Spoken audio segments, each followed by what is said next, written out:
वाहेगुरु जी का खालसा वाहेगुरु जी की फतेह।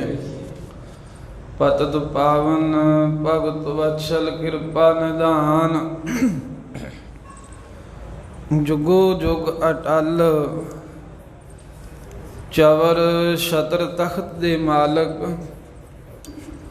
गुरता गदी दे तख्त ते सुभाए मान, प्रगट गुरां की देह प्रतख हर। धन धन सतगुरु साहिब श्री गुरु ग्रंथ साहिब महाराज जी दे परम पवित्र सत संगत हजूरी दे अंदर। धन धन साहिब श्री गुरु तेग बहादुर साहिब महाराज जी दे परम पवित्र तप अस्थान गुरुद्वारा श्री भोरा साहिब जी विखे अमृत वेले दे समय तो सजे हुए दीवाना दे विच हाजरियां भर रहे, दर्शन दीदारे कर रहे गुरु प्यारी खालसा साध संगत जी। नामे पातशाह दी अपार बख्शिश कृपालता दा सदका ਇਹ ਸਤਿਗੁਰਾਂ ਦੇ ਪਾਵਨ ਸਥਾਨਾਂ ਤੇ ਆਪਾਂ ਨੂੰ ਦਰਸ਼ਨ ਪਰਸ਼ਨ ਪ੍ਰਾਪਤ ਹੋਏ ਹਨ। ਸਤਿਗੁਰੂ ਸਾਹਿਬ ਜੀ ਦੀ ਪਵਿੱਤਰ ਗੁਰਬਾਣੀ ਦੇ ਪਾਠ, ਅੰਮ੍ਰਿਤਮਈ ਬਾਣੀ ਦੇ ਕੀਰਤਨ ਆਪ ਸਿੱਖ ਸੰਗਤਾਂ ਨੇ ਸਰਵਣ ਕੀਤੇ ਨੇ। ਸਮਾਂ ਹੋਇਆ ਹੈ ਪਵਿੱਤਰ ਗੁਰਬਾਣੀ ਦੀ ਕਥਾ ਵਿਚਾਰ ਦਾ। आओ लड़ीवार उपदेश श्रवण करने वास्ते एकाग्रता बख्शीए। साहिबां दे चरनां दा ध्यान धरो, रसना करो, पवित्र राखो। सतनाम श्री वाहेगुरु साहिब जी। सतनाम श्री वाहेगुरु साहिब जी। वाहेगुरु जी। राग महला पंजवा। उद्दम कर हर जपना। धन धन सतगुरु श्री गुरु ग्रंथ साहिब महाराज जी दे परम पवित्र 48 अंग दे उत्ते ये पावन शब्द सुभाए मान है, जिस दे अंदर श्री राग विच पंचम पातशाह गुरु अर्जन देव महाराज जी सानू परम पवित्र उपदेश दे रहे हैं। उद्दम कर हर जापना। कहंदे आ जीव, उद्दम जिवें तू करदा है खाण वास्ते, अपने पैसे धन पदार्थ इकट्ठे करन दे लई अपने लई बड़े उद्दम करदा है, मुकदमे बाजियां दे उद्दम करदा है, लड़ाई झगड़ियां वास्ते उद्दम करदा है। ये जिन्ने भी तू उद्दम करदा है, इन्हां सारियां उद्दमां नूं छड्ड करके उद्दम कर हर जापना। हर परमेश्वर दे नाम नूं जपण दा उद्दम कर, क्योंकि सगल उद्दम महै उद्दम भला। हर का नाम जपो जी सदा। कहते भी सारिया उद्दमां दे नालों भला उद्दम यही है भी जो हरि परमेश्वर दा नाम जपते रहना सदा सदा ही। ते इस करके उद्दम तां असीं बहुत कर लैने आ। सानू पंजवें पातशाह इत्थे प्रेरणा कर रहे हन भी होर सज्जे खब्बे दे जिहड़े उद्दम करदा, हीले वसीले करदा, यतन करदा, उन्हां सारियां नालों उत्तम उद्दम यही है। ਇਹ ਉਦਮ ਕਰ ਹਰੀ ਪਰਮੇਸ਼ਰ ਦੇ ਨਾਮ ਨੂੰ ਜਪਣਾ ਕਰ। ਜਪਿਆ ਕਰ ਵਾਹਿਗੁਰੂ ਦਾ ਨਾਮ। ਵੱਡ ਭਾਗੇ ਧਨ ਖਾਟੂ। ਤੇ ਕਹਿੰਦੇ ਐ ਵੱਡਿਆਂ ਭਾਗਾਂ ਵਾਲਿਆ ਹਰੀ ਪਰਮੇਸ਼ਰ ਦੇ ਨਾਮ ਦੇ ਧਨ ਦੀ ਖਾਟ ਖੱਟੀ ਕਮਾਈ ਜਿਹੜੀ ਹੈ ਉਹ ਖੱਟ ਲੈ। ਜਿਵੇਂ ਹੋਰ ਪੈਸੇ ਰੁਪਏ ਸੰਸਾਰੀ ਧਨ ਇੱਕ उद्दम करके खटदा है ना भी मेरे शरीर दे काम आउणगे, मेरे दुनिया की कोई वस्तु कोई पदार्थ कोई शै लैनी उस काम आउणगे। कहंदे भी परमेश्वर दा नाम तेरा जिहड़ा है वो आत्मक धन है, वो तेरी आत्मा दे काम आवेगा। ਆਤਮਾ ਦੀਆਂ ਲੋੜਾਂ ਜਿਹੜੀਆਂ ਨੇ ਉਹ ਨਾਮ ਰੂਪੀ ਦੌਲਤ ਨਾਲ ਹੀ ਪੂਰੀਆਂ ਹੁੰਦੀਆਂ। ਸੰਸਾਰੀ ਪਦਾਰਥਾਂ ਨਾਲ ਆਤਮਾ ਦੀ ਲੋੜ ਨਹੀਂ ਪੂਰੀ ਹੁੰਦੀ।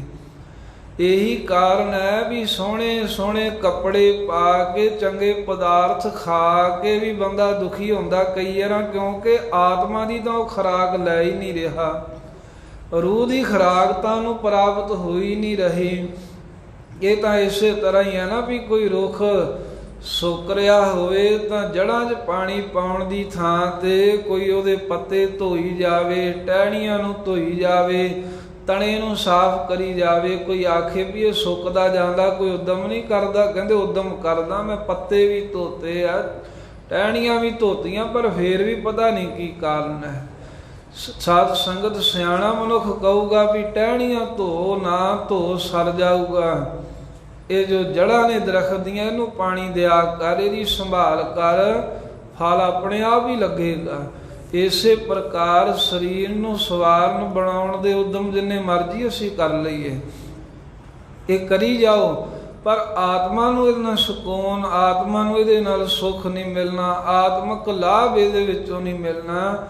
ਉਹ ਹੈ ਉਦਮ ਕਰਕੇ ਪਰਮੇਸ਼ਰ ਦਾ ਨਾਮ ਜਪਣਾ, ਤੇ ਨਾਮ ਜਪ ਕੇ ਹਰੀ ਵਾਹਿਗੁਰੂ ਦਾ ਜੋ ਨਾਮ ਧਨ ਹੈ, ਇਸ ਦੀ ਜੋ ਖੱਟੀ ਕਮਾਈ ਕਰਨੀ ਹੈ, ਇਹੀ ਆਤਮਕ ਧਨ ਹੈ। ਇਸ ਲੋਕ ਵਿੱਚ ਵੀ ਕੰਮ ਆਉਂਦਾ ਹੈ ਨਾਮ ਧਨ, ਪਰਲੋਕ ਵਿੱਚ ਵੀ ਪਰਮੇਸ਼ਰ ਦਾ ਨਾਮ ਰੂਪੀ ਧਨ ਕੰਮ ਆਵੇਗਾ। ਇਸ ਕਰਕੇ ਪਿਆਰਿਆ ਇਹ ਖੱਟੀ ਨੂੰ ਖੱਟ ਲੈ। ਸੰਤ ਸੰਗ ਹਰ ਸਿਮਰਣਾ। ਸਿੱਖ ਕਹਿ ਸਕਦਾ ਮਹਾਰਾਜ ਇਹ ਕਿੱਥੋਂ ਖੱਟੀ ਪ੍ਰਾਪਤ ਹੋਵੇਗੀ, ਇਹ ਨਾਮ ਧਨ। ਕਿਉਂਕਿ ਆ ਬਾਕੀ ਦੁਨੀਆ ਦਾ ਤੇ ਸਾਨੂੰ ਪਤਾ ਹੈ ਵੀ ਆਹ ਕੰਮ ਕਰੀਏ ਤੇ ਪੈਸਾ ਬਣਦਾ, ਉਹ ਕਰੀਏ, ਇਹ ਤਾਂ ਸਾਰਾ ਪਤਾ। ਪਰ ਜਿਹੜਾ ਤੁਸੀਂ ਨਾਮ ਧਨ ਕਹਿੰਦੇ ਹੋ, ਇਹ ਨਾਮ ਧਨ ਮਹਾਰਾਜ ਕਿੱਥੋਂ ਪ੍ਰਾਪਤ ਹੋਵੇਗਾ? ਤਾਂ ਪੰਚਮ ਪਾਤਸ਼ਾਹ ਕਹਿੰਦੇ ਸੰਤਾਂ ਦੀ ਸੰਗਤ ਵਿੱਚ ਮਿਲ। ਜੋ ਸੰਤ ਮਹਾਂਪੁਰਖ ਜਿਹੜੇ ਸ਼ਾਂਤ ਆਤਮਾ ਪੁਰਖ ਹਨ, ਉਹਨਾਂ ਦੇ ਨਾਲ ਮਿਲ ਕੇ ਹਰੀ ਪਰਮੇਸ਼ਰ ਦੇ ਨਾਮ ਨੂੰ ਸਿਮਰਨਾ ਕਰ। ਨਾਮ ਸਿਮਰਨ ਦੇ ਨਾਲ ਕੀ ਲਾਭ ਹੋਵੇਗਾ? ਮਲ ਜਨਮ ਜਨਮ ਕੀ ਕਾਟ। ਜਿੱਥੇ ਨਾਮ ਰੂਪੀ ਧਨ ਪ੍ਰਾਪਤ ਹੋ ਜਾਊਗਾ, ਨਾਲ ਜਨਮਾਂ ਜਨਮਾਂਤਰਾਂ ਦੀ ਜਿਹੜੀ ਅੰਦਰ ਮੈਲ ਲੱਗੀ ਹੈ, ਅਵਿਦਿਆ ਦੀਆਂ ਮੈਲਾਂ ਹਨ, ਮੰਦੇ ਸੰਸਕਾਰਾਂ ਦੀ ਮੈਲ ਹੈ, ਵਿਸ਼ੇ ਵਿਕਾਰਾਂ ਦੀ ਮੈਲ ਹੈ, ਤ੍ਰਿਸ਼ਨਾ ਦੀ ਮੈਲ ਹੈ, ਈਰਖਾ ਦੇ ਨਾਲ ਭਰੇ ਹੋਏ ਹਾਂ, ਕਈ ਤਰ੍ਹਾਂ ਦੀ ਗੰਦਗੀ ਹੈ। ਇਹ ਜਨਮਾਂ ਜਨਮਾਂ ਦੀ ਲੱਗੀ, ਇੱਕ ਜਨਮ ਦੀ ਵੀ ਨਹੀਂ ਹੈ। ਰੋਗ ਬਹੁਤ ਪੁਰਾਣਾ ਹੋਇਆ, ਪਰ ਫਿਰ ਵੀ ਪਰਮੇਸ਼ਰ ਦਾ ਨਾਮ ਸੰਗਤ ਦੇ ਵਿੱਚ ਮਿਲ ਕੇ ਸਿਮਰਨ ਦੇ ਨਾਲ ਇਹ ਤੂੰ ਮੈਲ ਆਪਣੀ ਕੱਟ ਲਵੇਂਗਾ। ਤੇਰੇ ਅੰਦਰੋਂ ਇਹ ਸਭ ਪ੍ਰਕਾਰ ਦੀਆਂ ਮੈਲਾਂ ਉਤਰ ਜਾਣਗੀਆਂ, ਕਿਉਂਕਿ ਸੰਤ ਸੰਗ ਹਰ ਸਿਮਰਨਾ। ਸੰਤਾਂ ਦੀ ਸੰਗਤ ਵਿੱਚ ਹਰੀ ਦਾ ਸਿਮਰਨ ਕਰਨਾ ਉੱਤਮ ਕਿਹਾ। ਜੇ ਜਿੱਥੇ ਸੰਤ ਸ਼ਬਦ ਆਇਆ, ਇੱਥੇ ਹੀ ਸਾਧ ਸੰਗਤ ਖਿਆਲ ਆਉਂਦਾ ਹੈ।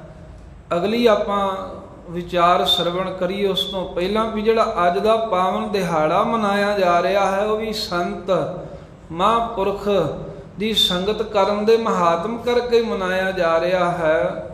ਸ਼ਾਂਤ ਆਤਮਾ ਬ੍ਰਹਮ ਗਿਆਨੀ ਬਾਬਾ ਬੁੱਢਾ ਸਾਹਿਬ ਜੀ, ਜਿਨ੍ਹਾਂ ਦੇ ਪਾਸ ਮਾਤਾ ਗੰਗਾ ਜੀ ਅਰਦਾਸ ਕਰਾਉਣ ਵਾਸਤੇ ਗਏ ਸਨ, ਪੁੱਤਰ ਪ੍ਰਾਪਤੀ ਵਾਸਤੇ, ਤੇ ਉਹ ਸੰਤ ਦੀ ਸੰਗਤ ਹੋਈ। ਵੇਖੋ ਸੰਤ ਦਾ ਬਚਨ ਹੋਇਆ, ਸਾਧ ਬਚਨ ਅਟਲਾਦਾ ਹੋਇਆ, ਜਦੋਂ ਜਿਹੜਾ ਟਾਲ ਹੀ ਨਹੀਂ ਸਕਦਾ, ਉਹ ਵਚਨ ਹੋਣ ਦੇ ਨਾਲ ਦਲ ਭੰਜਨ ਗੁਰ ਸੂਰਮੇ ਦਾ ਆਗਮਨ ਹੋਣਾ ਕੀਤਾ ਗੁਰੂ ਹਰਗੋਬਿੰਦ ਸਾਹਿਬ ਜੀ ਦਾ। ਉਹ ਸਾਰੀ ਜੋ ਜੁਗਤ ਇਸ ਤਰ੍ਹਾਂ ਬਣੀ ਅਰਦਾਸ ਕਰਾਉਣ ਦੀ, ਜਿਵੇਂ ਇਹ ਜ਼ਿਕਰ ਆਉਂਦਾ ਹੈ ਵੀ ਜਿਹੜੀ ਕਿਸੇ ਬੰਦੇ ਦੀ ਤੰਗ ਦਿਲੀ ਹੁੰਦੀ ਹੈ ਨਾ, ਜਦੋਂ ਕੋਈ ਬੰਦਾ ਤੰਗ ਦਿਲੀ ਕਰਕੇ ਮਾੜਾ ਕਰਮ ਕਰ ਦਿੰਦਾ ਹੈ, ਉਹ ਮਾੜਾ ਕਰਮ ਫਿਰ ਸਾਧ ਸੰਗਤ ਬਹੁਤ ਵੱਡੀ ਕਲਿਆਣ, ਬਹੁਤ ਵੱਡੇ ਕਹਿੰਦੇ ਵੀ ਭਲੇ ਦਾ ਕਾਰਨ ਬਣ ਜਾਂਦਾ। ਕਿਸੇ ਦਾ ਤੰਗ ਦਿਲੀ ਨਾਲ ਸੋਚਿਆ ਮਾੜਾ ਖਿਆਲ, ਜਿਵੇਂ ਉਦਾਹਰਨ ਦੇ ਤੌਰ ਤੇ ਵਿਦਵਾਨ ਕਹਿੰਦੇ ਹਨ, ਕਹਿੰਦੇ ਵੀ ਜਦੋਂ ਰਾਮਚੰਦਰ ਜੀ ਨੂੰ ਸਿੰਘਾਸਨ ਤੇ ਬਿਠਾਉਣ ਲੱਗੇ, ਤੇ ਉਸ ਵੇਲੇ ਜੋ ਕਕਈ ਸੀ, ਉਹਦੀ ਮਤਰੇਈ ਮਾਂ, ਉਹਦੀ ਦਾਸੀ ਨੂੰ ਕਹਿੰਦੇ ਵੀ ਇਹ ਜਿਹੜਾ ਖਿਆਲ ਆਉਣਾ ਵੀ ਹੇ ਕਕਈ, ਇਹ ਤਾਂ ਤੇਰੀ ਸੌਂਕਣ ਦਾ ਪੁੱਤਰ ਬੈਠਣ ਲੱਗਾ ਹੈ, ਇਹਦੇ ਤਖਤ ਤੇ ਬੈਠਣ ਦੇ ਨਾਲ ਤੇਰਾ ਮਾਣ ਘਟ ਜਾਵੇਗਾ। ਉਹਦੇ ਮਨ ਵਿੱਚ ਇਹ ਖਿਆਲ ਆਇਆ। ਉਹਨੇ ਕਕਈ ਨੂੰ ਕਿਹਾ, ਇਹ ਤੰਗ ਦਿਲੀ ਉਹਦੇ ਅੰਦਰ ਪ੍ਰਗਟ ਹੋਈ। ਉਹਨੇ ਕਰ ਕਰਾ ਕੇ ਜਿੱਥੇ ਰਾਜ ਤੇ ਬੈਠਣਾ ਸੀ ਰਾਮਚੰਦਰ ਨੂੰ ਬਨਵਾਸ ਦਵਾਤਾ।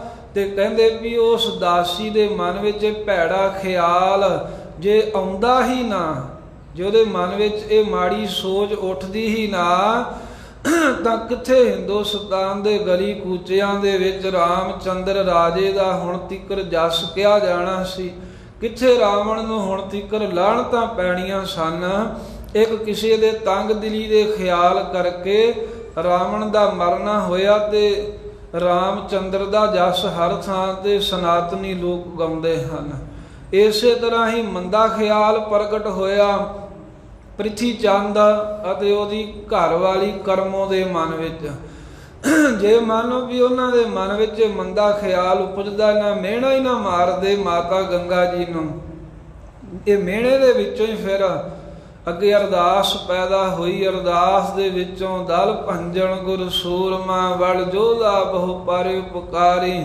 ਧੰਨ ਗੁਰੂ ਹਰਗੋਬਿੰਦ ਸਾਹਿਬ ਮਹਾਰਾਜ ਸੱਚੇ ਪਾਤਸ਼ਾਹ ਦਾ ਆਗਮਨ ਹੋਇਆ। ਸੋ ਇਸ ਪ੍ਰਕਾਰ ਦੇ ਨਾਲ ਜਦੋਂ ਪ੍ਰਿਥੀ ਚੰਦ ਆਪਣੇ ਘਰੇ ਆਇਆ ਤੇ ਇਹਦੀ ਘਰ ਵਾਲੀ ਜਿਹੜੀ ਕਰਮੋ ਹੈ, ਇਹਨੇ ਉਸ ਵੇਲੇ ਮਿਹਣਾ ਮਾਰਿਆ ਵੀ ਉਹ ਮੇਰੀ ਜਿਹੜੀ ਦਰਾਣੀ ਹੈ ਗੰਗਾ। ਕਹਿੰਦੇ ਵੀ ਹੇ ਸੁਆਮੀ, ਜੇ ਤੂੰ ਸੇਵਾ ਕੀਤੀ ਹੁੰਦੀ, ਕਹਿੰਦੇ ਤੂੰ ਗੁਰੂ ਹੁੰਦਾ ਤੇ ਮੈਂ ਸਿੱਖਾਂ ਦੀ ਮਾਤਾ ਹੋਣਾ ਸੀ। ਵੇਖ ਮੇਰੀ ਦਰਾਣੀ ਮੇਤੋਂ ਛੋਟੀ ਆ, ਮਗਰੋਂ ਆਈ ਆ, ਕਿਵੇਂ ਸਿੱਖ ਸੰਗਤਾਂ ਨੂੰ ਸਨਮਾਨ ਕਰਦੀਆਂ ਨੇ, ਕਿੰਨੇ ਉਹਦੇ ਘਰ ਦੇ ਵਿੱਚ ਪਦਾਰਥ ਹਨ, ਕਿੰਨਾ ਕੁਝ ਉਹਦੇ ਘਰ ਦੇ ਵਿੱਚ ਹੈ, ਤੂੰ ਸੇਵਾ ਨਾ ਕੀਤੀ ਤੇ ਗੁਰਿਆਈ ਨਾ ਪਾ ਸਕਿਆ। ਪ੍ਰਿਥੀਆ ਕਹਿਣ ਲੱਗਾ, ਕਰਮੋ ਜਿਹੜਾ ਸਮਾਂ ਲੰਘ ਗਿਆ ਉਹ ਛੱਡ ਦੇ। ਕਹਿੰਦੇ ਤੂੰ ਅੱਗੇ ਦੀ ਵੇਖ, ਗੁਰੂ ਅਰਜਨ ਦੇਵ ਜੀ ਦੇ ਘਰ ਦੇ ਵਿੱਚ ਪੁੱਤਰ ਹੋਣਾ ਕੋਈ ਨਹੀਂ। ਗੰਗਾ ਨੇ ਆਪਣੀ ਗੋਦ ਵਿੱਚ ਲਾਲ ਨਹੀਂ ਖਡਾਉਣਾ, ਤੇਰੇ ਪੁੱਤਰ ਮਿਹਰਬਾਨ ਨੂੰ ਹੀ ਗੁਰਿਆਈ ਤੇ ਸਾਰਾ ਕੁਝ ਪ੍ਰਾਪਤ ਹੋਵੇਗਾ, ਬਸ ਤੂੰ ਹੌਸਲਾ ਰੱਖ। ਦਾਸੀ ਸੀ ਕਰਮੋਂ ਦੀ ਪ੍ਰਿਥੀ ਚੰਦ ਦੀ, ਪਰ ਮਾਤਾ ਗੰਗਾ ਜੀ ਨਾਲ ਉਹਦਾ ਪਿਆਰ ਸੀ, ਕਿਉਂਕਿ ਮਾਤਾ ਜੀ ਸਾਰਿਆਂ ਦਾ ਸਤਿਕਾਰ ਕਰਦੇ, ਹਰ ਇੱਕ ਲੋੜਵੰਦ ਦੀ ਮਦਦ ਕਰ ਦਿੰਦੇ। ਉਹ ਦਾਸੀ ਨੇ ਜਾ ਕੇ ਮਾਤਾ ਗੰਗਾ ਜੀ ਨੂੰ ਕਿਹਾ ਵੀ ਮਾਤਾ ਜੀ ਐਵੇਂ ਕਹਿੰਦੇ ਹਨ। ਪ੍ਰਿਥੀ ਚੰਦ ਤੇ ਕਰਮੋਂ ਸਲਾਹਾਂ ਕਰਦੇ ਸਨ। ਕਹਿੰਦੇ ਗੰਗਾ ਦੀ ਗੋਦ ਵਿੱਚ ਕਿਹੜਾ ਲਾਲ ਖੇਡਣਾ ਹੈ। ਸਾਧ ਸੰਗਤ ਜਿਹੜੀ ਔਰਤ ਹੈ ਹਰ ਤਰ੍ਹਾਂ ਦਾ ਮਿਹਣਾ ਝੱਲ ਲਹੇਗੀ, ਪਰ ਜਦੋਂ ਐਸਾ ਮਿਹਣਾ ਕੋਈ ਮਿਲੇ ਵੀ ਇਹਦੀ ਗੋਦ ਹੀ ਨਹੀਂ ਹਰੀ ਹੋਣੀ, ਬਹੁਤ ਭਾਰੀ ਰੋਸ ਉਪਜਦਾ। ਗੁਰੂ ਅਰਜਨ ਦੇਵ ਸਾਹਿਬ ਮਹਾਰਾਜ ਨੂੰ ਬੇਨਤੀ ਕੀਤੀ, ਇਹ ਪਾਤਸ਼ਾਹ ਸਭ ਦੀਆਂ ਝੋਲੀਆਂ ਭਰਦੇ ਹੋ, ਹੁਣ ਤਾਂ ਸ਼ਰੀਕ ਵੀ ਮਿਹਣੇ ਮਾਰਨ ਲੱਗ ਪਏ ਹਨ ਵੀ ਇਹ ਸੰਤਾਨਹੀਣੀ ਜਹਾਨ ਤੋਂ ਜਾਵੇਗੀ, ਕਿਰਪਾ ਕਰਕੇ ਮੇਰੀ ਵੀ ਝੋਲੀ ਭਰੋ। ਪਹਿਲਾਂ ਤਾਂ ਸਤਿਗੁਰਾਂ ਸਮਝਾਉਣਾ ਚਾਹਿਆ ਵੀ ਇਹ ਬੀਬੀਆਂ, ਇਹ ਜਠਾਣੀ ਨੇ ਜੋ ਕਿਹਾ ਜਾਂ ਹੋਰ ਇਹ ਮਾਈਆਂ ਦੀਆਂ ਗੱਲਾਂ ਚ ਆ ਕੇ ਐਵੇਂ ਦੁੱਖ ਨਹੀਂ ਮਨਾਈਦਾ, ਪਰਮੇਸ਼ਰ ਦੇ ਭਾਣੇ 'ਚ ਰਹੋ। ਪਰ ਜਦੋਂ ਐਨ ਸ਼ਾਂਤ ਹੋ ਕੇ ਦਿਲ ਦੀ ਗਹਿਰਾਈ ਚੋਂ ਫੇਰ ਹੱਥ ਜੋੜੇ, ਮਹਾਰਾਜ ਨਹੀਂ, ਮੈਨੂੰ ਕਿਰਪਾ ਕਰੋ, ਮੇਰੀ ਕੁੱਖ ਦੇ ਵਿੱਚ ਲਾਲ ਆਵੇ, ਮੇਰੀ ਗੋਦ ਹਰੀ ਹੋਵੇ, ਮੈਂ ਆਪਣੇ ਕੋਲ ਆਪਣੇ ਲਾਲ ਨੂੰ ਖੜਾਵਾਂ। ਤਾਂ ਸਤਿਗੁਰੂ ਸਾਹਿਬ ਕਹਿੰਦੇ ਇੱਛਾ ਤਾਂ ਪੂਰੀ ਹੋਵੇਗੀ, ਕੋਈ ਪੂਰਨ ਸੰਤ ਦੀ ਸੇਵਾ ਕਰਨੀ ਪਊ। ਵੇਖੋ ਇੱਥੇ ਮਹਾਰਾਜ ਸਭ ਕੁਝ ਦੇਣ ਨੂੰ ਸਮਰੱਥ ਨੇ, ਪਰ ਪਾਤਸ਼ਾਹ ਆਪਣੇ ਸਿੱਖਾਂ ਨੂੰ, ਰੱਬ ਦੇ ਪਿਆਰਿਆਂ ਨੂੰ ਵਡਿਆਈ ਦੇਣ ਵਾਲੇ ਨੇ। ਗੁਰੂ ਸਾਹਿਬ ਤੇ ਪਰਮੇਸ਼ਰ ਦੀ ਮਰਿਆਦਾ ਇੱਕ ਹੈ, ਰੱਬ ਵੀ ਭਗਤਾਂ ਨੂੰ ਵਡਿਆਈ ਦਿੰਦਾ ਤੇ ਗੁਰੂ ਸਾਹਿਬ ਵੀ ਆਪਣੇ ਸਿੱਖਾਂ ਨੂੰ, ਸੰਤਾਂ ਨੂੰ ਵਡਿਆਈ ਦਿੰਦੇ ਆ। ਭਾਵੇਂ ਕਈ ਜਿਹੜੇ ਬੇਸਮਝ ਇਸ ਗੱਲ ਤੇ ਉਂਗਲ ਰੱਖ ਲੈਂਦੇ ਨਾ ਵੀ ਮਹਾਰਾਜ ਨੇ ਕਿਤੇ ਨਹੀਂ ਘੱਲਿਆ, ਉਹਨਾਂ ਦੀ ਬੇਸਮਝੀ ਹੈ। ਮਹਾਰਾਜ ਨੇ ਵਡਿਆਈ ਦੇਣੀ ਸੀ, ਇੱਕ ਫਿਰ ਪੂਰਨਤਾ ਵਿਖਾਉਣੀ ਸੀ ਵੀ ਪੂਰਨ ਕਿਹੋ ਜਿਹੇ ਹੁੰਦੇ ਆ। ਕਹਿੰਦੇ ਸੰਤਾਂ ਦੀ ਸੇਵਾ ਕਰੋ। ਮਾਤਾ ਗੰਗਾ ਜੀ ਕਹਿਣ ਲੱਗੇ ਮਹਾਰਾਜ ਪੂਰਨ ਸੰਤ ਤੁਹਾਡੇ ਤੋਂ ਵੱਧ ਕਿਹਨੂੰ ਪਤਾ ਹੋਵੇਗਾ। ਕਹਿੰਦੇ ਹੈਗੇ ਨੇ, ਇਸ ਵੇਲੇ ਗੁਰੂ ਨਾਨਕ ਸਾਹਿਬ ਜੀ ਦੀ ਬੀੜ ਨਾਨਕ ਦੇਵ ਮਹਾਰਾਜ ਦੇ ਖੇਤਾਂ ਵਿੱਚ ਨੇ। ਬਾਬਾ ਬੁੱਢਾ ਸਾਹਿਬ ਸਾਰੀ ਉਮਰ ਜਿਨ੍ਹਾਂ ਸੇਵਾ ਕੀਤੀ, ਗੁਰੂ ਨਾਨਕ ਸਾਹਿਬ ਤੋਂ ਲੈ ਕੇ ਦਰਸ਼ਨ ਕਰਦੇ ਆਏ, ਸੇਵਾ ਕਰਦੇ ਆਏ, ਉਹਨਾਂ ਮਹਾਂਪੁਰਖਾਂ ਕੋ ਜਾ ਕੇ ਸੇਵਾ ਕਰੋ, ਭੋਜਨ ਪ੍ਰਸ਼ਾਦਾ ਛਕਾਓ, ਅਰਦਾਸ ਕਰੋ, ਭਾਗ ਲੱਗਣਗੇ। ਭਜਨ ਤਾਂ ਉੱਥੇ ਹੀ ਹੋ ਗਿਆ ਮਹਾਰਾਜ ਸਾਹਿਬ ਦਾ ਹੀ, ਪਰ ਉਹ ਆਪਣੇ ਸਿੱਖ ਦੀ ਵਡਿਆਈ ਜੋ ਕਰਾਉਣੀ ਸੀ ਸਤਿਗੁਰਾਂ ਨੇ। ਮਾਤਾ ਗੰਗਾ ਜੀ ਅਗਲੇ ਹੀ ਦਿਨ ਆਪਣੇ ਦਾਸ ਦਾਸੀਆਂ ਸੇਵਕਾਂ ਨੂੰ ਤਿਆਰ ਕਰਕੇ ਚੰਗੇ ਚੰਗੇ ਸੋਹਣੇ ਪਕਵਾਨ ਬਣਾ ਕੇ ਹੋ ਕੇ ਰਥਾਂ ਤੇ ਸਵਾਰ 7 ਮੀਲ ਦਾ ਪੈਂਡਾ ਹੈ ਅੰਮ੍ਰਿਤਸਰ ਸਾਹਿਬ ਤੋਂ ਬੀੜ ਸਾਹਿਬ ਵੱਲ ਨੂੰ ਚੱਲ ਪਏ। ਤੇ ਕਹਿੰਦੇ ਜਦੋਂ ਆ ਰਹੇ ਸਨ, ਰਸਤੇ ਕੱਚੇ ਨੇ, ਬੜੀ ਤੇਜ਼ੀ ਨਾਲ ਆ ਰਹੇ ਹਨ। ਕੱਚੇ ਰਸਤੇ ਹੋਣ ਕਰਕੇ ਬਹੁਤ ਧੂੜ ਘੱਟਾ ਮਿੱਟੀ ਆਕਾਸ਼ ਵਿੱਚ ਛਾ ਗਿਆ, ਉੱਡ ਗਿਆ। ਦੂਰ ਘੱਟਾ ਮਿੱਟੀ ਉੱਡਦਾ ਵੇਖ ਕਰਕੇ ਬਾਬਾ ਬੁੱਢਾ ਸਾਹਿਬ ਜੀ ਉਸ ਵੇਲੇ ਖੇਤਾਂ ਦੇ ਵਿੱਚ ਹੀ ਬੈਠੇ ਹੋਏ ਸਨ। ਤੇ ਪੁੱਛ ਲਿਆ ਸੁਭਾਵਕ, ਕਹਿੰਦੇ ਉਹ ਇੰਨਾ ਘੱਟਾ ਧੂੜ ਮਿੱਟੀ ਇਹ ਕਿਉਂ ਉੱਡ ਰਹੀ ਆ? ਤੇ ਉਧਰੋਂ ਕਹਿੰਦੇ ਆਏ ਕਿਸੇ ਰਾਹੀ ਨੇ ਦੱਸਿਆ ਵੀ ਬਾਬਾ ਜੀ ਉਹ ਗੁਰੂ ਕੇ ਮਹਿਲ ਆ ਰਹੇ ਹਨ। ਜਦੋਂ ਕਿਹਾ ਵੀ ਗੁਰੂ ਕੇ ਮਹਿਲ ਆ ਰਹੇ ਨੇ, ਤੇ ਬਾਬਾ ਬੁੱਢਾ ਸਾਹਿਬ ਜੀ ਦੇ ਮੁਖ ਤੋਂ ਸੁਭਾਵਕ ਬਚਨ ਹੋਇਆ ਵੀ ਗੁਰੂ ਕਿਆਂ ਨੂੰ ਕੀ ਭਾਜੜਾਂ ਪਈਆਂ ਹਨ। ਸਾਧ ਸੰਗਤ ਦੇ ਤੋਂ ਅੱਗੇ ਜਾਈਏ, ਇੱਥੇ ਇੱਕ ਇਹ ਵੀ ਵਿਚਾਰ ਹੈ, ਬਹੁਤੇ ਲੋਕ ਇਸ ਨੂੰ ਸ਼ਰਾਫ ਮੰਨਦੇ ਨੇ ਵੀ ਬਾਬਾ ਬੁੱਢਾ ਸਾਹਿਬ ਦਾ ਸ਼ਰਾਫ ਹੋ ਗਿਆ। ਕਈ ਤਾਂ ਇਸੇ ਕਰਕੇ ਡਰਦੇ ਹੀ ਇਹ ਛੱਡ ਦਿੰਦੇ ਨੇ, ਪਰ ਪ੍ਰਿੰਸੀਪਲ ਗੰਗਾ ਸਿੰਘ ਜੀ ਨੇ ਬਹੁਤ ਖੋਲ ਕੇ ਇਸ ਬਾਬਤ ਲਿਖਿਆ ਹੈ ਵੀ ਜਿਹੜੇ ਮਹਾਂਪੁਰਖ ਹੁੰਦੇ ਹਨ ਉਹ ਕਦੀ ਸ਼ਰਾਬ ਦਿੰਦੇ ਹੀ ਨਹੀਂ ਹੁੰਦੇ, ਉਹ ਤਾਂ ਵਾਰੀ ਦਿੰਦੇ ਨੇ। ਅਸਲ ਦੇ ਵਿੱਚ ਗੁਰੂ ਕਿਆਂ ਨੂੰ ਭਾਜੜਾਂ ਪੈਣ ਦਾ ਕਾਰਨ ਹੀ ਦੁਨੀਆ ਦੀ ਆਬਾਦੀ ਬਣਨੀ ਸੀ। ਜੇ ਗੁਰੂ ਕਿਆਂ ਨੂੰ ਭਾਜੜਾਂ ਪਈਆਂ, ਭਾਜੜਾਂ ਕੀ ਹੈ? ਜਿਹੜੇ ਜੰਗ ਯੁੱਧ ਹੋਏ ਭਾਜੜਾਂ ਹੀ ਹੁੰਦੀਆਂ ਨੇ। ਗੁਰੂ ਕਿਆਂ ਨੂੰ ਜੇ ਭਾਜੜਾਂ ਪੈਣੀਆਂ ਸੀ ਤਾਂ ਹੀ ਦੁਨੀਆ ਆਬਾਦ ਹੋਣੀ ਸੀ। ਕਿਉਂਕਿ ਜਦੋਂ ਕੋਈ ਜ਼ਾਲਮ ਜ਼ੁਲਮ ਦੀ ਹੱਦ ਕਰੇ, ਜਦੋਂ ਕਿਸੇ ਨੂੰ ਬਹੁਤ ਭਾਜੜ ਪਾਵੇ, ਤੰਗੀ ਦਵੇ, ਫੇਰ ਹੀ ਉਸ ਜ਼ਾਲਮ ਦਾ ਮੂੰਹ ਮੋੜਿਆ ਜਾਂਦਾ ਹੈ। ਕਹਿੰਦੇ ਵੀ ਉਹ ਭਾਜੜ ਕੈਸੀ ਪਈ ਦਲ ਭੰਜਣ। ਉਹ ਭਾਜੜਾਂ ਕਿਹੜੀਆਂ ਨੇ? ਦਲ ਭੰਜਣ ਗੁਰ ਸੂਰਮਾ ਕਿਹਾ ਨਾ ਪਾਤਸ਼ਾਹ ਦੇ ਬਾਬਤ ਭਾਈ ਸਾਹਿਬ ਨੇ, ਵੀ ਦਲਾਂ ਨੂੰ ਭੰਨਣ ਵਾਲੇ ਜਿਹੜੇ ਭਾਜੜਾਂ ਪਾਉਂਦੇ ਸਨ ਨਾ, ਉਹਨਾਂ ਦਲਾਂ ਦੇ ਮੂੰਹਾਂ ਨੂੰ ਮੋੜਨ ਵਾਲੇ, ਉਹਨਾਂ ਦਲਾਂ ਦੀਆਂ ਨਾਸਾਂ ਭੰਨਣ ਵਾਲੇ ਗੁਰੂ ਹਰਗੋਬਿੰਦ ਸਾਹਿਬ ਜੀ ਪ੍ਰਗਟ ਹੋਏ। ਭਾਜੜਾਂ ਹੀ ਪਾਉਂਦੇ ਸੀ, ਫੌਜ ਤਾਂ ਹੀ ਰੱਖਣੀ ਪਈ, ਸ਼ਸਤਰ ਤਾਂ ਹੀ ਸਜਾਉਣੇ ਪਏ, ਜੰਗ ਯੁੱਧ ਤਾਂ ਹੀ ਹੋਏ। ਇਸ ਕਰਕੇ ਮਤਾਂ ਕਦੀ ਭੁਲੇਖਾ ਖਾਇਓ ਵੀ ਇਹ ਸਰਾਫ ਹੋਇਆ ਵੀ ਗੁਰੂ ਕਿਆਂ ਨੂੰ ਭਾਜੜਾਂ। ਗੁਰੂ ਕਿਆਂ ਦੀਆਂ ਭਾਜੜਾਂ ਸੰਸਾਰ ਦੀ ਕਲਿਆਣ ਦਾ ਕਾਰਨ ਬਣਨੀਆਂ ਸਨ ਤੇ ਬਣੀਆਂ ਵੀ ਨੇ।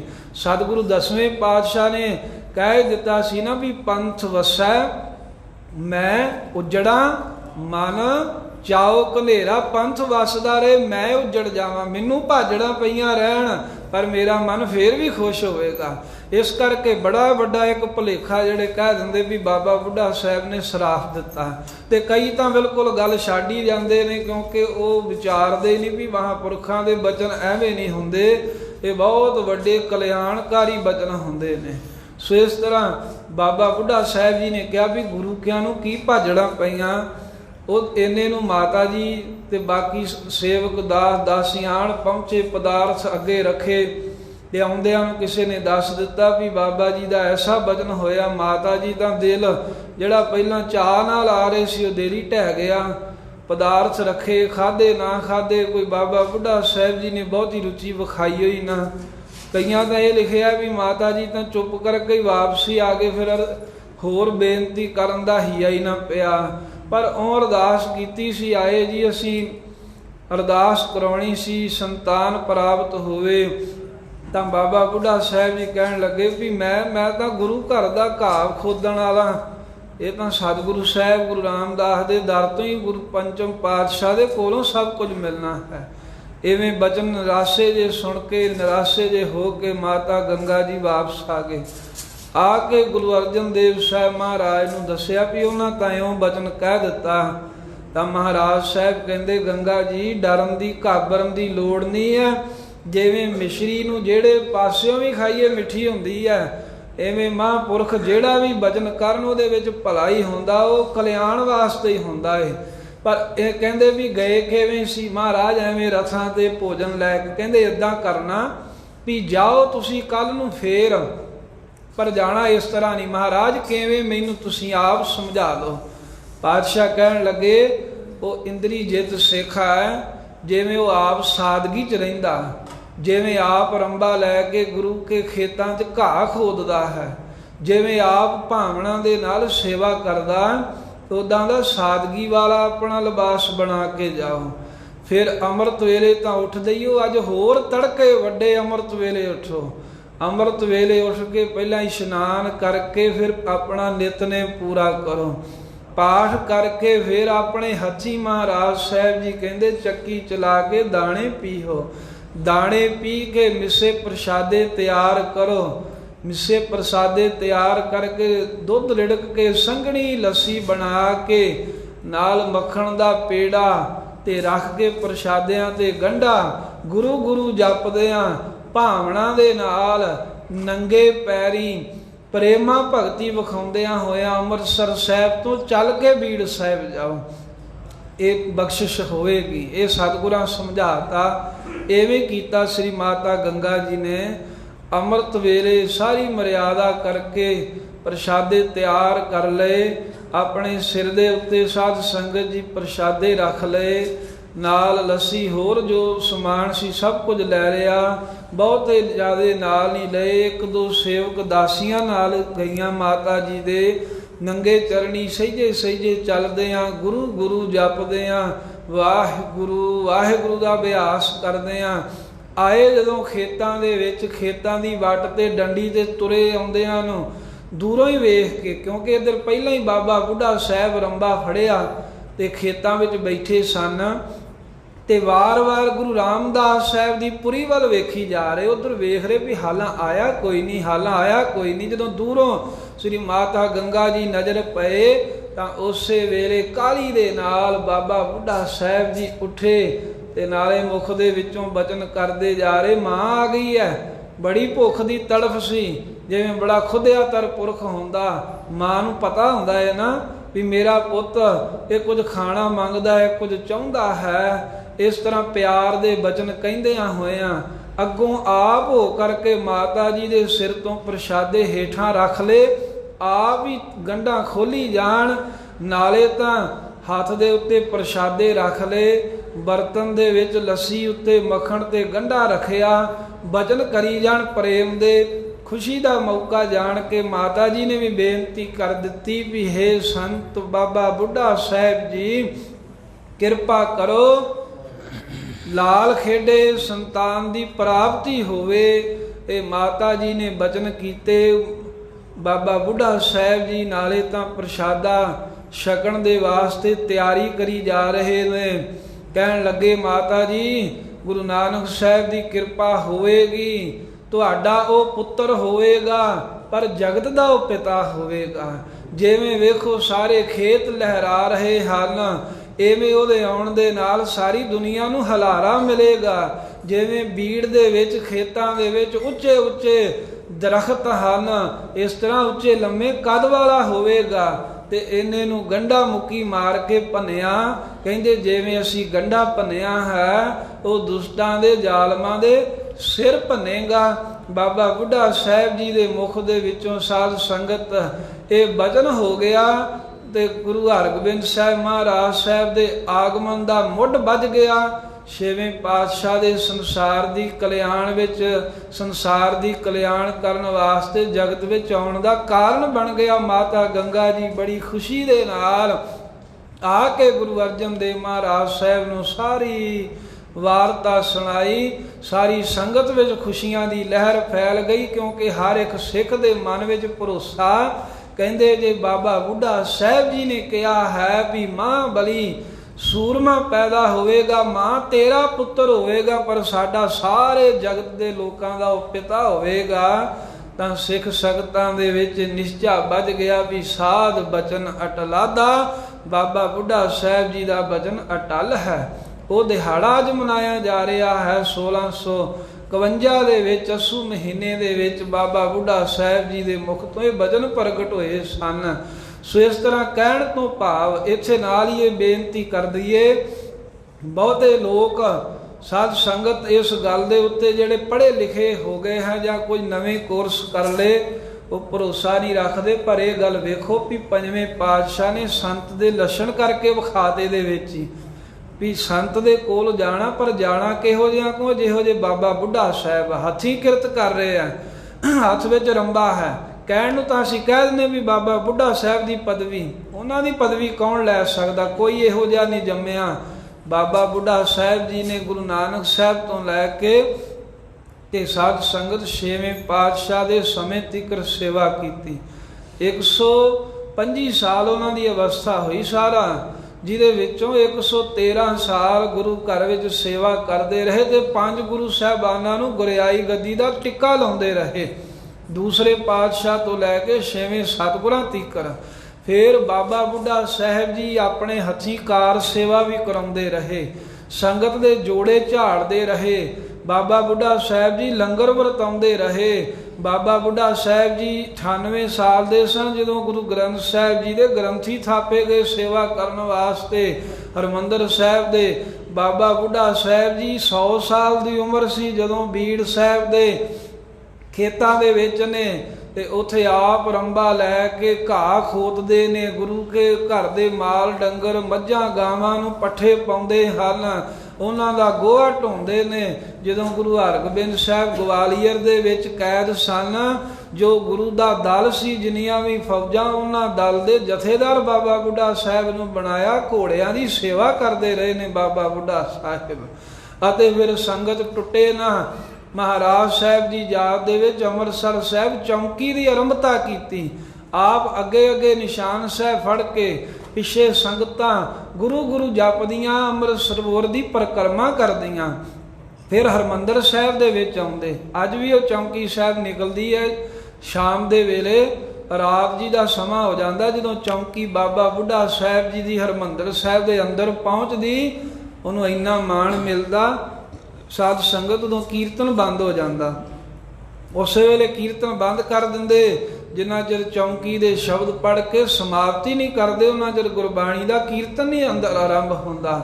ਬਾਬਾ ਬੁੱਢਾ ਸਾਹਿਬ ਜੀ ਨੇ ਰੋਮ ਰੋਮ ਕਰਕੇ ਸਾਰੀ ਉਮਰ ਹੱਥੀਂ ਸੇਵਾ ਕੀਤੀ ਹੈ। ਜਿਹੜਾ ਹੱਥੀਂ ਸੇਵਾ ਕਰਨ ਵਾਲਾ ਉਹੀ ਅਸਲੀ ਸੰਤ ਹੈ, ਉਹੀ ਅਸਲੀ ਮਹਾਂਪੁਰਖ ਹੈ ਜਿਹਨੇ ਕਮਾਈ ਕੀਤੀ। ਤੇ ਜੇ ਅਰਦਾਸ ਕਰਨ ਭੇਜਿਆ ਵੀ ਤੇ ਉੱਥੇ ਵੀ ਉਹ ਰੰਬਾ ਲੈ ਕੇ ਘਾਹ ਹੀ ਖੋਦ ਰਹੇ ਸਨ, ਨਾ ਕਿ ਕਿਤੇ ਬਹੁਤ ਸੋਹਣੀਆਂ ਸੇਜਾਂ ਲਾ ਕੇ ਜਾਂ ਬਹੁਤ ਨੌਕਰ ਚਾਕਰ ਸੇਵਕ ਰੱਖ ਕੇ ਕੋਈ ਆਪਣੀ ਪੂਜਾ ਕਰਾ ਰਹੇ। ਸਿੱਧੇ ਸਾਦੇ ਸੁਭਾਅ ਦੇ ਨਾਲ ਸੇਵਾ ਕਰਦਿਆਂ ਅਰਦਾਸਾ ਕੀਤਾ ਸੀ। ਇਹ ਵੀ ਮਹਾਰਾਜ ਨੇ ਜਣਾ ਦਿੱਤਾ ਵੀ ਇਹੋ ਜਿਹਾ ਸੰਤ ਹੁੰਦਾ ਏ। ਇਹ ਬ੍ਰਹਮ ਗਿਆਨੀ ਹੈ ਵੀ ਗਿਆਨ ਸਾਰਾ ਹੀ ਹੈ, ਪਰ ਫਿਰ ਵੀ ਗੁਰੂ ਕਾ ਸਧਾਰਨ ਸਿੱਖ ਹੋ ਕੇ ਵਰਤਦਾ ਹੈ। ਐਸੇ ਮਹਾਨ ਮਹਾਂਪੁਰਖ ਬਾਬਾ ਬੁੱਢਾ ਸਾਹਿਬ ਜਿਨ੍ਹਾਂ ਦੀਆਂ ਬਖਸ਼ਿਸ਼ਾਂ ਦੇ ਨਾਲ ਫਿਰ ਗੁਰੂ ਹਰਗੋਬਿੰਦ ਸਾਹਿਬ ਮਹਾਰਾਜ ਛੇਵੇਂ ਪਾਤਸ਼ਾਹ ਦਾ ਆਗਮਨ ਹੋਇਆ। ਇੱਥੇ ਜੋ ਬਚਨ ਆਇਆ ਸੀ ਉੱਥੋਂ ਹੀ ਅੱਗੇ ਬਚਨ ਚੱਲ ਪਿਆ। ਪੰਜਵੇਂ ਪਾਤਸ਼ਾਹ ਨੇ ਕਿਹਾ, ਕਹਿੰਦੇ ਜੇ ਨਾਮ ਰੂਪੀ ਧਨ ਦੀ ਖੱਟੀ ਖੱਟਣੀ ਹੈ, ਜੇ ਆਤਮਿਕ ਲਾਭ ਲੈਣਾ ਹੈ ਤਾਂ ਸੰਤ ਸੰਗ ਹਰ ਸਿਮਰਨਾ। ਤੂੰ ਵੀ ਬਾਬਾ ਬੁੱਢਾ ਸਾਹਿਬ ਵਰਗੇ ਸੰਤਾਂ ਦੀ ਸੰਗਤ ਕਰਕੇ ਭਲਿਆ ਹਰੀ ਪਰਮੇਸ਼ਰ ਦੇ ਨਾਮ ਨੂੰ ਸਿਮਰਨਾ ਕਰ। ਕਮਾਈ ਵਾਲਿਆਂ ਨਾਲ ਮਿਲ ਕੇ ਜੇ ਰੱਬ ਰੱਬ ਜਪੇਗਾ, ਮਲ ਜਨਮ ਜਨਮ ਕੀ ਕਾਢ, ਜਨਮਾਂ ਜਨਮਾਂਤਰਾਂ ਦੀ ਜਿਹੜੀ ਤੇਰੀ ਮੈਲ ਹੈ ਉਹ ਕੱਟੀ ਜਾਵੇਗੀ। ਜਨਮਾਂ ਜਨਮਾਂਤਰਾਂ ਦੇ ਤੇਰੇ ਪਾਪ ਧੋਤੇ ਜਾਣਗੇ।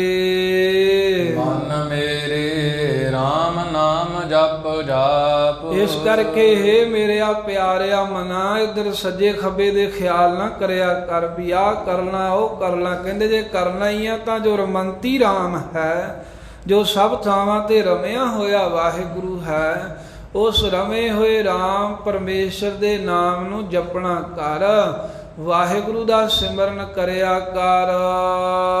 ਮਨ ਇੱਛੇ ਫਲ ਪੁੰਚ ਤੂੰ। ਫਿਰ ਜਪਣਾ ਵੀ ਕਿਵੇਂ ਹੈ? ਕਹਿੰਦੇ ਮਨ ਮੇਰੇ RAM ਨਾਮ ਜਪ। ਰਾਮ ਪਰਮੇਸ਼ਰ ਦੇ ਨਾਮ ਨੂੰ ਜਪ ਕਿਵੇਂ ਜਪਣਾ? ਕਹਿੰਦੇ ਵੀ ਤੇਰਾ ਜਾਪ ਹੀ ਬਣ ਜਾਵੇ। ਉਹ ਜਾਪ ਸੋ ਅਜਪਾ ਜਾਪੈ, ਸਦਾ ਰਹਿ ਕੰਚਨ ਸੀ ਕਾਇਆ, ਕਾਲ ਨਾ ਕਬਹੂ ਵਿਆਪੈ। ਕਹਿੰਦੇ ਵੀ ਫਿਰ ਸਰੀਰ ਤੇਰਾ ਸੋਨੇ ਵਰਗਾ ਸ਼ੁੱਧ ਹੋ ਜਾਵੇ। ਜਪਣ ਦਾ ਯਤਨ ਕਰ। ਬੈਠ ਕੇ ਵਾਹਿਗੁਰੂ ਵਾਹਿਗੁਰੂ ਕਰਿਆ ਕਰ। ਮੂਲ ਮੰਤਰ ਦਾ ਅਭਿਆਸ, ਗੁਰਬਾਣੀ ਦੇ ਸ਼ਬਦਾਂ ਦਾ ਪਾਠ ਕਰਿਆ ਕਰ। ਕਰਦਿਆਂ ਕਹਿੰਦੇ ਤੇਰਾ ਜਾਪ ਬਣ ਜਾਵੇ। ਜਾਪ ਵੀ ਐਸਾ ਬਣੇ ਵੀ ਮੂੰਹੋਂ ਕਹੇ ਨਾ ਪਰ ਮਨ ਕਹਿੰਦਾ ਰਹੇ। ਜ਼ੁਬਾਨ ਕਰਕੇ ਬੋਲੇ ਨਾ, ਤੇਰੀ ਜ਼ੁਬਾਨ ਨਾ ਹਿੱਲੇ, ਤੇਰੇ ਚਿਹਰੇ ਵੱਲ ਵੇਖ ਕੇ ਪਤਾ ਹੀ ਨਾ ਲੱਗੇ ਵੀ ਤੂੰ ਕੀ ਕਰ ਰਿਹਾ, ਪਰ ਤੇਰੇ ਮਨ ਵਿੱਚ ਵਾਹਿਗੁਰੂ ਦਾ ਨਾਮ ਦਾ ਜਾਪ ਚੱਲਦਾ ਰਹੇ। ਇਸ ਤਰ੍ਹਾਂ ਦਾ ਜਾਪ ਜਪ।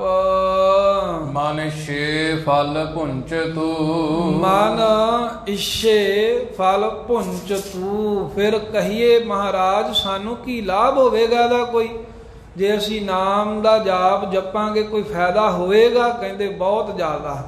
ਮਨ ਇਛੇ ਫਲ ਪੁੰਚ ਤੂੰ, ਧਰਮ ਅਰਥ ਕਾਮ ਮੋਖ, ਜੋ ਤੇਰੇ ਮਨ ਦੀ ਖਾਹਸ਼ ਹੋਏਗੀ ਉਹ ਸਾਰੇ ਫਲਾਂ ਨੂੰ ਤੂੰ ਭੋਗ ਲਵੇਂਗਾ। ਸਭ ਪਦਾਰਥ, ਸਭ ਵਸਤੂਆਂ, ਲੋਕ ਪਰਲੋਕ ਦੇ ਕਾਰਜਾਂ 'ਚ ਸਹਾਈ ਹੋਣ ਵਾਲੇ ਸਭ ਤਰ੍ਹਾਂ ਦੇ ਜਿਹੜੇ ਫਲ ਹਨ ਉਹ ਤੈਨੂੰ ਪ੍ਰਾਪਤ ਹੋ ਜਾਣਗੇ। ਤੇਰਾ ਲੋਕ ਵੀ ਸਵਰੂ, ਪਰਲੋਕ ਵੀ ਸਵਰੂ, ਤੇਰੇ ਗ੍ਰਸਤੀ ਦੇ ਕੰਮ ਵੀ ਨੇਪਰੇ ਚੜਨਗੇ, ਪਰਮਾਰਥ ਵੀ ਤੇਰਾ ਸਬਰ ਜਾਵੇਗਾ ਨਾਮ ਜਪ ਕੇ। ਸਭ ਚੁਕੈ ਸੋਗ ਸੰਤਾਪ। ਫਿਰ ਜਿਹੜਾ ਸੋਗ ਹੁੰਦਾ ਹੈ ਨਾ ਮਨ ਵਿੱਚ, ਕੋਈ ਪਦਾਰਥ ਆਏ ਤੋਂ ਫਿਰ ਚਲਿਆ ਜਾਵੇ, ਕੋਈ ਵਸਤੂ ਕੋਲ ਹੋਵੇ ਖੁੰਝ ਜਾਵੇ, ਕੋਈ ਸੰਬੰਧੀ ਵਿਛੜ ਜਾਵੇ, ਫਿਰ ਜੋ ਸੋਗ ਹੁੰਦਾ, ਫਿਰ ਜੋ ਦੁੱਖ ਲੱਗਦਾ, ਕਸ਼ਟ ਲੱਗਦਾ ਹੈ, ਉਹ ਆਈ ਹੋਈ ਵਸਤੂ ਦੇ ਜਾਣ ਦਾ ਜਿਹੜਾ ਕਸ਼ਟ ਹੈ ਉਹ ਵੀ ਨਹੀਂ ਤੈਨੂੰ ਵਿਆਪੇਗਾ, ਉਹ ਵੀ ਤੇਰਾ ਦੂਰ ਹੋ ਜਾਵੇਗਾ। ਚੁੱਕਿਆ ਜਾਊਗਾ, ਲੱਥ ਜਾਏਗਾ ਤੇਰੇ ਗਲੋਂ ਸੋਗ। ਹਰ ਸਮੇਂ ਜਿਹੜਾ ਝੂਰਦੇ ਰਹਿਣਾ, ਆ ਚਲੇ ਗਿਆ ਉਹ ਚਲੇਗੀ ਵਸਤੂ। ਫਿਰ ਸੰਤਾਪ, ਸੰਗ ਭਲੀ ਪ੍ਰਕਾਰ ਜਿਹੜਾ ਤਪਣਾ ਹੈ ਵੀ ਮੈਨੂੰ ਆਹ ਨਹੀਂ ਮਿਲਿਆ, ਉਹ ਵੀ ਨਹੀਂ ਮਿਲਿਆ, ਉਹ ਫਲਾਣੇ ਲਾ ਮੈਂ ਬੜਾ ਕੀਤਾ, ਉਹਨੇ ਮੇਰਾ ਕੋਈ ਮੁੱਲ ਨਾ ਮੋੜਿਆ। ਇਹੋ ਜਿਹੀਆਂ ਗੱਲਾਂ ਸੋਚ ਕੇ ਤਪਦੇ ਰਹਿਣਾ ਹੈ ਨਾ ਜਿਹੜਾ, ਇਹ ਆਦੀ ਬਿਆਦੀ ਉਪਾਦੀ ਜਿਹੜੇ ਤਿੰਨੇ ਤਾਪ ਹਨ, ਇਹ ਵੀ ਤੇਰੇ ਚੁੱਕੇ ਜਾਣਗੇ, ਵੀ ਤੇਰੇ ਖਤਮ ਹੋ ਜਾਣਗੇ, ਨਾਸ ਹੋ ਜਾਣਗੇ ਨਾਮ ਜਪਣ ਨਾਲ। ਵਿਸ਼ਰਾਮ ਦੇ ਕੇ ਪੰਚਮ ਪਾਤਸ਼ਾਹ ਉਪਦੇਸ਼ ਕਰਦੇ ਹਨ। ਜਿਸ ਕਾਰਨ ਤਨ ਧਾਰਿਆ। ਸਤਿਗੁਰੂ ਜੀ ਕਹਿੰਦੇ ਵੀ ਜਿਸ ਕਾਰਨ, ਜਿਸ ਕੰਮ ਨੂੰ ਕਰਨ ਵਾਸਤੇ, ਜਿਹੜਾ ਲਾਭ ਲੈਣ ਵਾਸਤੇ ਤਨ ਸਰੀਰ ਧਾਰਿਆ ਹੈ, ਗੁਰਮੁਖਾਂ ਨੂੰ ਨਾਮ ਜਪ ਕੇ ਸੋਝੀ ਆ ਗਈ ਹੈ। ਨਾਮ ਜਪਿਆ ਇਹ ਗੱਲ ਦਾ ਪਤਾ ਲੱਗਦਾ ਵੀ ਲੈ ਅਸੀਂ ਤਾਂ ਬਸ ਆਹੀ ਜ਼ਿੰਦਗੀ ਸਮਝੀ ਸੀ ਵੀ ਸੌਂ ਲਿਆ, ਖਾ ਲਿਆ, ਭੋਗ ਲਿਆ, ਬਸ ਆਹੀ ਜੀਵਨ ਹੈ।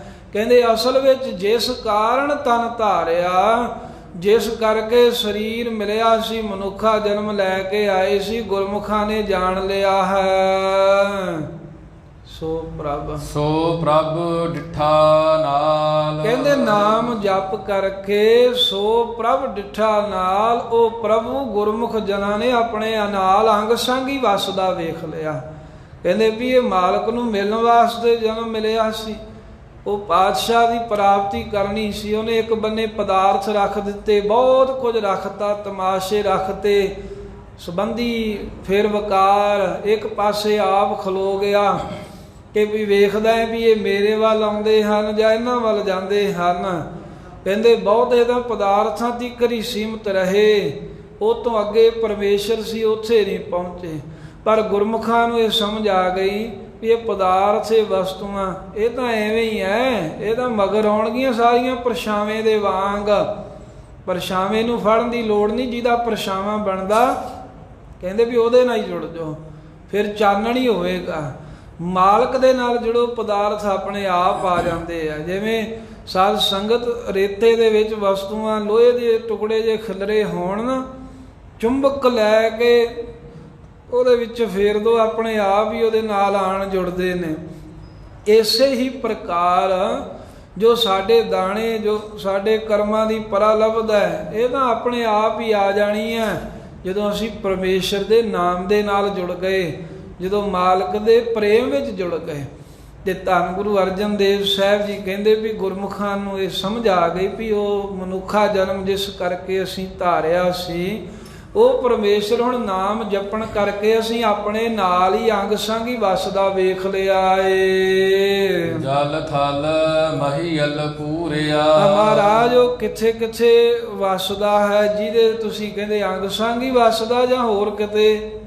ਕਹਿੰਦੇ ਨਹੀਂ ਭਈ, ਜਲ ਥਲ ਮਹੀਲ ਪੂਰਿਆ। ਉਹ ਜਲ ਸਭ ਪਾਣੀ ਵਾਲੀਆਂ ਥਾਵਾਂ ਵਿੱਚ ਵੀ ਹੈ, ਥਲ ਖੁਸ਼ਕ ਥਾਵਾਂ ਦੇ ਵਿੱਚ ਵੀ। ਮਹੀਲ ਦਾ ਅਰਥ ਇੱਕ ਕਰਦੇ ਨੇ ਵਿੱਚ ਵੀ ਜਲ ਵਿੱਚ ਵੀ ਤੇ ਥਲ ਦੇ ਵਿੱਚ ਵੀ ਪੂਰਿਆ ਪਰਿਪੂਰਨ ਹੈ। ਜਾਂ ਦੂਸਰਾ ਅਰਥ ਮਹੀ ਨਾਮ ਪ੍ਰਿਥਵੀ ਦਾ ਹੈ ਤੇ ਅਲ ਨਾਮ ਹੈ ਆਕਾਸ਼ ਦਾ।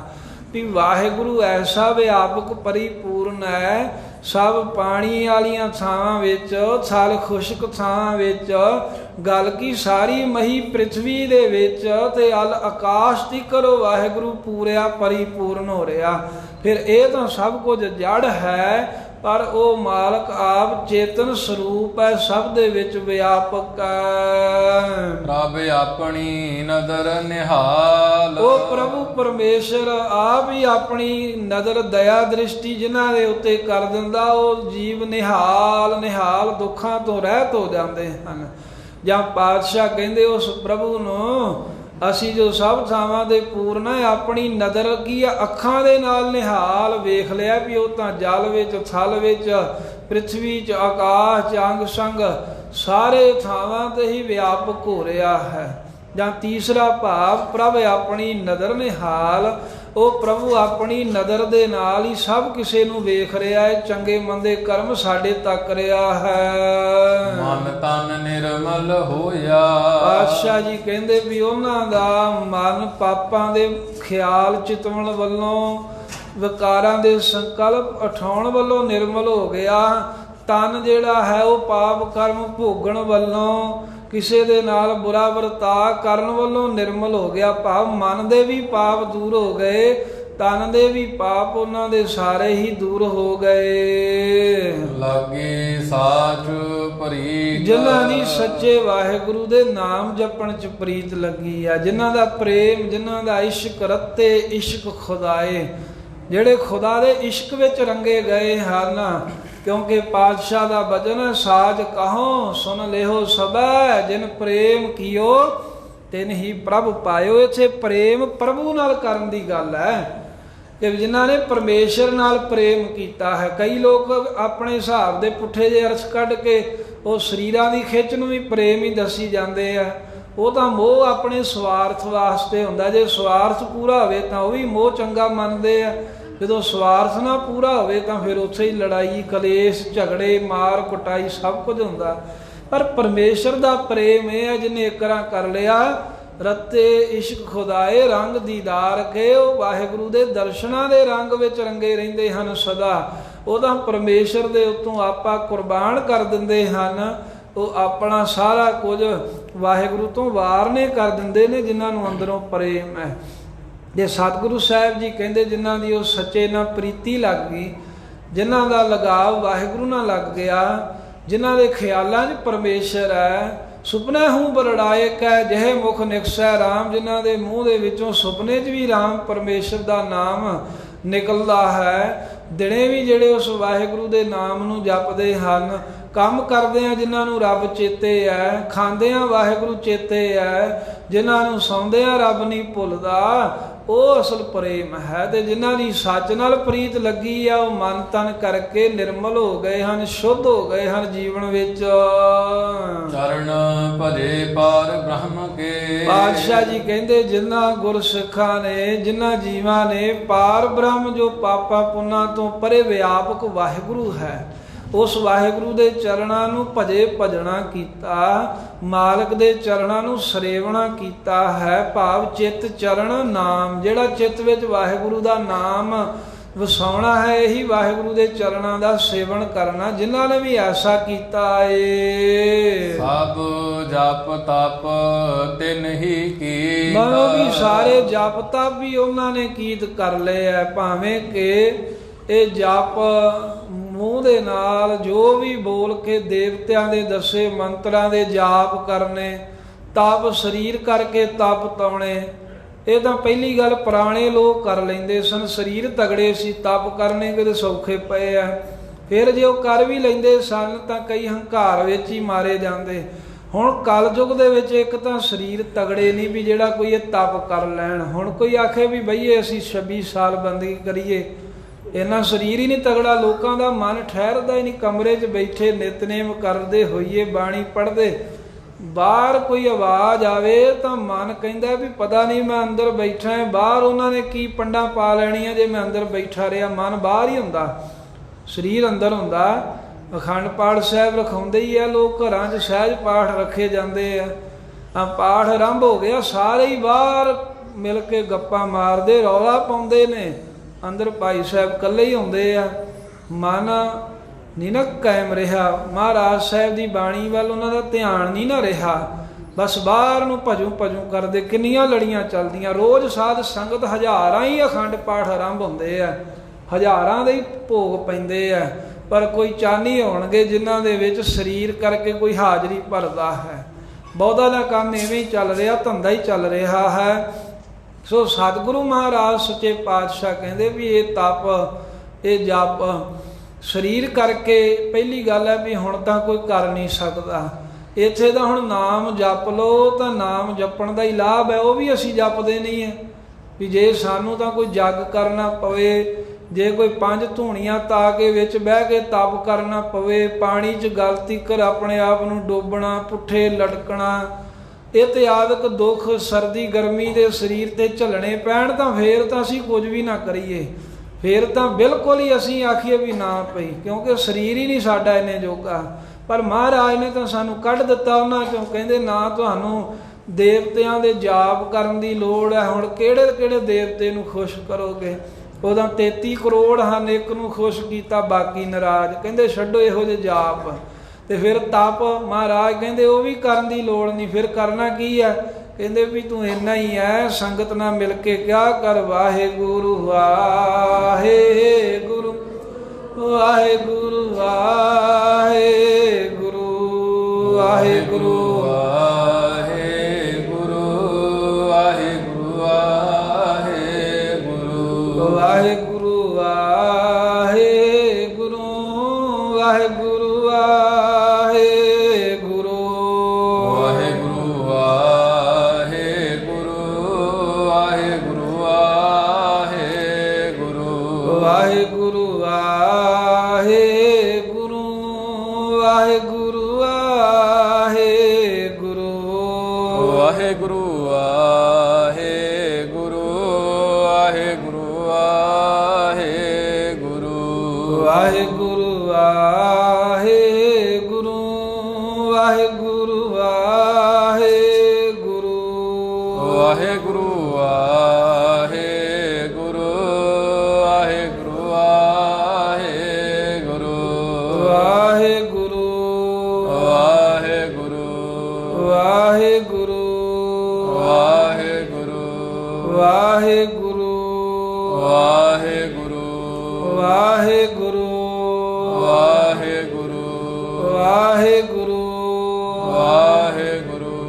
ਵਾਹਿਗੁਰੂ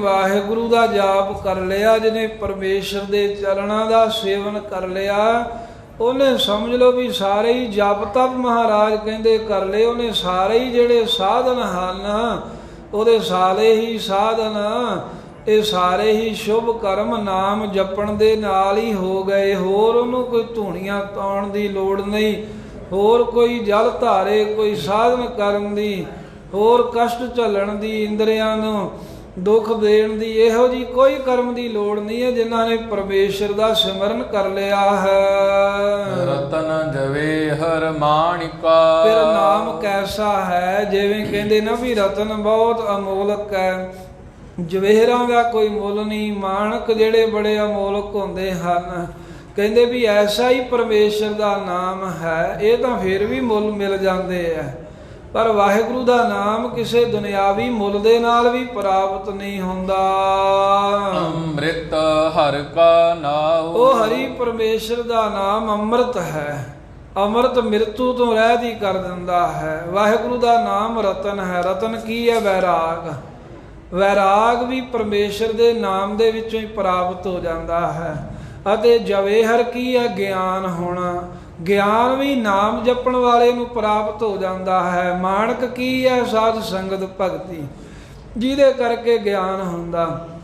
ਉਹ ਪਰਮੇਸ਼ਰ ਦੀ ਭਗਤੀ ਦੀ ਦਾਤ ਵੀ ਹਰੀ ਦੇ ਨਾਮ ਵਿੱਚੋਂ ਪ੍ਰਾਪਤ ਹੁੰਦੀ ਹੈ। ਭਾਵ ਨਾਮ ਹੀ ਵੈਰਾਗ ਹੈ, ਨਾਮ ਹੀ ਵੈਰਾਗ ਰੂਪੀ ਰਤਨ ਹੈ, ਨਾਮ ਹੀ ਜਵੇਹਰ ਰੂਪੀ ਗਿਆਨ ਹੈ, ਅਤੇ ਨਾਮ ਹੀ ਵਾਹਿਗੁਰੂ ਦੀ ਭਗਤੀ ਰੂਪੀ ਮਾਣਕ ਮੋਤੀ ਹੈ। ਅੰਮ੍ਰਿਤ ਹਰਿ ਕਾ ਨਾਉ, ਗੱਲ ਕੀ ਵੀ ਅਮੋਲਕ ਹੈ ਪਰਮੇਸ਼ਰ ਦਾ ਨਾਮ, ਤੇ ਅੰਮ੍ਰਿਤ ਰੂਪ ਹੈ। ਅੰਮ੍ਰਿਤ ਛਕਿਆ ਜਿਵੇਂ ਨਿਹਾਲ ਹੋਈਦਾ, ਐਵੇਂ ਜਿਹਨੇ ਨਾਮ ਦਾ ਜਾਪ ਕਰ ਲਿਆ ਉਹ ਮਿਰਤੂ ਤੋਂ ਦੁੱਖਾਂ ਤੋਂ ਰਹਿਤ ਹੋ ਗਏ। ਜੰਮਣ ਮਰਨ ਉਹਨਾਂ ਦਾ ਕੱਟਿਆ ਜਾਂਦਾ ਏ। ਸੁਖ ਸਹਿਜ ਆਨੰਦ ਰਸ, ਪਰਮੇਸ਼ਰ ਦੇ ਨਾਮ ਜਪਣ ਦੇ ਨਾਲ ਸੁਖ ਸਹਿਜ, ਸਹਿਜ ਕਹਿੰਦੇ ਵੀ ਸੁਤੇ ਸਿੱਧੀ ਆਤਮਿਕ ਸੁਖ ਮਾਣੀਦਾ ਹੈ, ਜਾਂ ਸੁਖ ਸਹਿਜ ਅਚੁੱਤ ਸੁਖ ਨੂੰ ਵੀ ਕਹਿੰਦੇ, ਜਿਹੜਾ ਖਤਮ ਨਾ ਹੋਵੇ ਉਹ ਅਚੁੱਤ ਸੁਖ ਹੁੰਦਾ। ਸੁਖ ਸਹਿਜ ਅਚੁੱਤ ਸੁਖ ਗੁਰਮੁਖ ਮਾਣਦੇ ਨੇ। ਆਨੰਦ ਰਸ, ਸਦਾ ਹੀ ਵਾਹਿਗੁਰੂ ਦੇ ਰਸ ਪ੍ਰੇਮ ਦੇ ਵਿੱਚੋਂ ਆਨੰਦ ਮਾਣਦੇ ਹਨ। ਹਰ ਵੇਲੇ ਪ੍ਰੇਮ ਨਾਲ ਉਸ ਮਾਲਕ ਨੂੰ ਵੇਖਦੇ ਆ, ਉਹਦੇ ਗੁਣਾਂ ਨੂੰ ਗਾਉਂਦੇ, ਆਨੰਦ ਦੇ ਸਹਿਤ ਹਨ। ਨਾਨਕ ਹਰਿ ਗੁਣ ਗਾਓ, ਕਹਿੰਦੇ ਨੇ ਗੁਰੂ ਨਾਨਕ ਦੇਵ ਮਹਾਰਾਜ ਪੰਜਵੇਂ ਸਰੂਪ ਦੇ ਵਿੱਚ ਪ੍ਰਗਟ ਹੋ ਕੇ ਵੀ ਹਰੀ ਪਰਮੇਸ਼ਰ ਦੇ ਗੁਣਾਂ ਨੂੰ ਗਾਇਆ ਕਰੋ ਭਾਈ। ਵੇਖੋ ਵਾਹਿਗੁਰੂ ਦੇ ਗੁਣ ਗਾਉਣ ਦੇ ਵਿੱਚ ਹੀ ਸਾਰੇ ਸੁੱਖ ਨੇ। ਵਾਹਿਗੁਰੂ ਦੇ ਗੁਣ ਗਾਉਣ ਦੇ ਵਿੱਚ ਹੀ ਸਹਿਜ ਅਵਸਥਾ ਹੈ। ਗੁਣ ਗਾਉਣ ਦੇ ਨਾਲ ਹੀ ਆਤਮਿਕ ਆਨੰਦ ਮਿਲਦਾ ਹੈ। ਗੁਣ ਗਾਉਣ ਦੇ ਨਾਲ ਹੀ ਕਹਿੰਦੇ ਰਸ ਚਾਉਂਦਾ, ਫਿਰ ਨਾਮ ਦਾ ਰਸ, ਨਾਮ ਦਾ ਆਨੰਦ ਫਿਰ ਅੰਦਰੋਂ ਬਾਣੀ ਉਚਰੈ। ਸਾਧ ਜਨ ਅੰਮੇਹੋ ਚੱਲੈ ਝਰਣੇ, ਅੰਮ੍ਰਿਤ ਦੇ ਝਰਣੇ ਹੀ ਵਹਿੰਦੇ ਹਨ ਜਦੋਂ ਗੁਰਬਾਣੀ ਦਾ ਪਾਠ ਕਰੀਏ, ਜਦੋਂ ਵਾਹਿਗੁਰੂ ਦੇ ਗੁਣਾਂ ਦਾ ਅਭਿਆਸ ਕਰੀਏ। ਜਿਵੇਂ ਪਾਣੀ ਪਹਾੜਾਂ ਤੋਂ ਵਹਿੰਦਾ ਹੈ ਨਾ, ਤੇ ਝਰਣੇ ਵਗਦੇ ਹਨ ਤੇ ਸਮੁੰਦਰ ਬਣ ਜਾਂਦਾ, ਐਵੇਂ ਆਨੰਦ ਦਾ ਤੇ ਰਸ ਦਾ ਕਹਿੰਦੇ ਵੀ ਝਰਣਾ ਹੀ ਵਗਦਾ ਹੈ, ਜਿਹੜਾ ਬ੍ਰਹਮ ਰੂਪ ਹੋਣ ਰੂਪੀ ਫਿਰ ਸਮੁੰਦਰ ਹੀ ਬਣ ਜਾਈਦਾ ਇੱਕ ਦਿਨ। ਤੇ ਇਸ ਕਰਕੇ ਵਾਹਿਗੁਰੂ ਦੇ ਗੁਣਾਂ ਨੂੰ ਗਾਇਆ ਕਰੋ ਪਿਆਰਿਓ, ਉੱਥੋਂ ਹੀ ਸਾਰੇ ਸੁੱਖ ਨੇ। ਉਦਮ ਦੀ ਗੱਲ ਕਹੀ ਆ ਵੀ ਉਦਮ ਨਾਮ ਜਪਣ ਦਾ ਕਰੋ, ਤੇ ਸਾਧੂਆਂ ਦੀ ਸੰਗਤ ਵਿੱਚ ਮਿਲ ਕੇ ਨਾਮ ਜਪੋ, ਸਾਰੇ ਹੀ ਆਨੰਦ ਮਿਲਣਗੇ ਤੇ ਦੁੱਖ ਪਾਪ ਕੱਟੇ ਜਾਣਗੇ। ਹੋਈਆਂ ਬੇਅੰਤ ਭੁੱਲਾਂ ਗਲਤੀਆਂ ਬਖਸ਼ ਦੇਣੀਆਂ। ਸਤਿਗੁਰੂ ਮਹਾਰਾਜ ਤੇ ਸੰਗਤ ਬਖਸ਼ਣਹਾਰ ਹੈ, ਬਖਸ਼ ਲੈਣਾ। ਰਤਨ ਜਵੇਹਰ ਮਾਣਿਕਾ, ਅੰਮ੍ਰਿਤ ਹਰਿ ਕਾ ਨਾਉ, ਸੁਖ ਸਹਿਜ ਆਨੰਦ ਰਸ, ਜਨ ਨਾਨਕ ਹਰਿ ਗੁਣ ਗਾਓ। ਵਾਹਿਗੁਰੂ ਜੀ ਕਾ ਖਾਲਸਾ, ਵਾਹਿਗੁਰੂ ਜੀ ਕੀ ਫਤਿਹ।